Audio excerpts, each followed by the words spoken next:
Hello ka-organic! Welcome to my vlog. So before ako magpatuloy sa mga hindi pa nakasubscribe sa ating YouTube channel, please click like and subscribe na para updated kayo sa next video na i-upload ko. Thank you very much! So ngayon dito tayo sa area ng ating long beans or batong sa Bisaya. Ayan. So tara, tingnan natin. Meron dito nagbunga na. Ayan, masarap yan siya i-adobo. Ayan, naturally grown or organically grown batong or long beans. Hindi kami naggamit ng ano dito ka-organic ng ang tawag doon yung mga synthetic chemicals kasi nga organic yung practice natin. So yung ginamit lang natin dito sa ating farm is vermicast lang.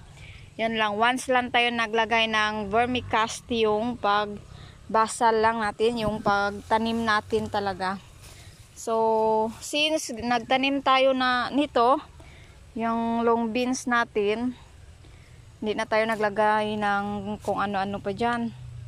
Yun lang, yung pagbasal lang. So, isang ganito, enough na yun para makasupply sa kanya hanggang sa magbunga siya at makaharvest tayo. Ayan. So, isang puno nito, yung gilagay ko is isang ganyan na vermicompost. Ayan. So, ang haba-haba. So, mayroon pa dyan, oh.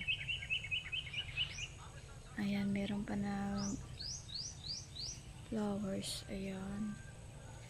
So, masarap talaga ito siya i-adobo. Tapos, yun nga, kung gusto mo na safe yung pagkain mo para makasiguro ka din na organic talaga yung gulay mo or yung pagkain mo, ikaw mismo magtanim para sure para walang duda ba na walang pag-alinlangan ba na mga tanong sa ating mga isip kung organic pa talaga ito or hindi. Kayo mismo magtanong, tayo mismo magtanim para sure na organic yung ano natin, yung kakainin natin o ulamin. Pag sinabing organic, hindi ka nag-apply ng mga synthetic na chemicals, yung hindi ka naglagay ng mga abono dyan na binibenta sa mga nagbebenta ng mga abono sa palengke. Hindi tayo maggamit ng mga ganyan kasi kung organic practitioner ka or nagka-practice ka ng organic agriculture, organic farming, yung abono mo is dyan lang, makita lang sa farm mo. Kasi even ito, yung damo, ma-convert yan siya sa pataba. So yun yung gina-apply natin dito sa ating farm. O yan, o tingnan nyo, tataba masyado. Oh, meron pa yan, oh. Ito. So, ito na side dito, meron yung mga tanim na long beans din. Ayan. Hindi pa ako naka-weeding, pero mamaya, mayang mga 5 PM, maglinis ako dito. So, yung technique ko pag tanim nito is, ano lang, yung hindi ko muna nilinisan lahat ng area. Naglinis lang ako ng isang linya, yung taniman ko lang ng ating long beans. Ayan, so ayan, oh. So kung mapapansin niyo dito malinis, dyan hindi. So itong line lang nito, dito ko lang dito lang ako naglinis. Ayan, papunta yan dyan sa dulo. Ayan, late na ako nag-weeding. Pag sure na tumubo lahat yung mga pananim ko para tipid din sa oras at saka sa time. Ayan. After ko mag-weeding nito or magbunot ng damo or maglampisa in Bisaya, saka na ako maglagay ng tawag doon yung trellis, yung pakatayan katulad niyan, oh. Ayan. Tulad yung ganito. After ko mag-weeding, saka na ako ano nito, maglagay ng twine or trellis na katayan nila. Ay, oh, ayan. So, organic farming is good for our health. The organic vegetable is good for consumption.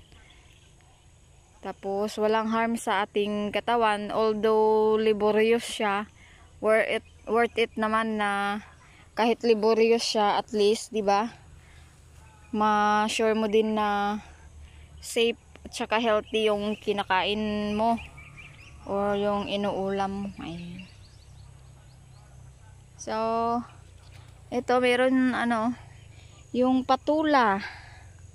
May na ito, may bunga na. Hanapin natin yung bunga. Ayan, oh. Yan yung maliit na yan. Bunga yan siya. Ayan. Mag-start na sila magbunga. So, ayan pa. Ayan.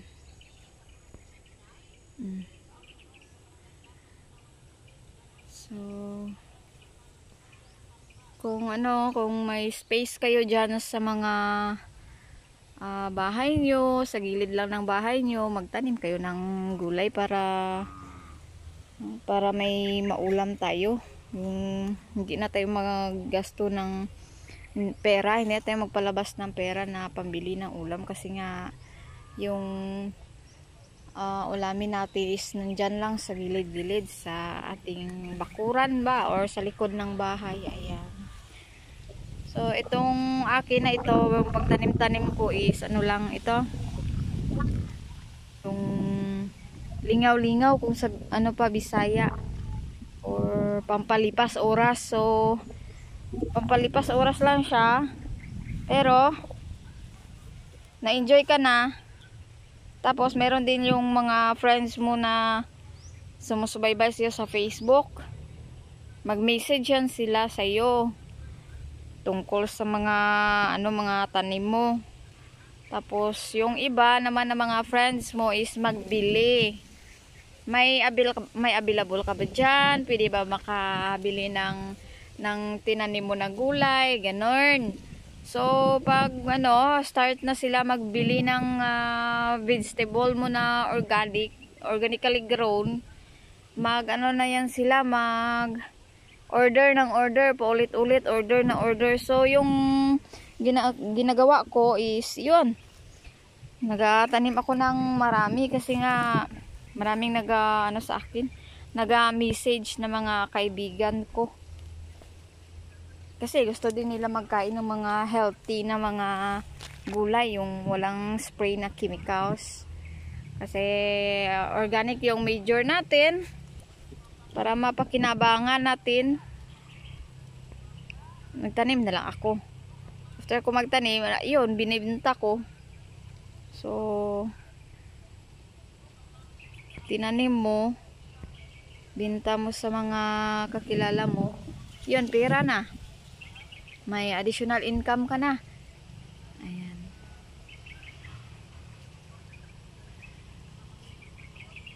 Sitaw or long beans. Ayan, hindi siya gi-atake ng aphids. So, maganda yung niya, yung production niya ngayon. Ayan. Only, tayo dito, only adobo. Yung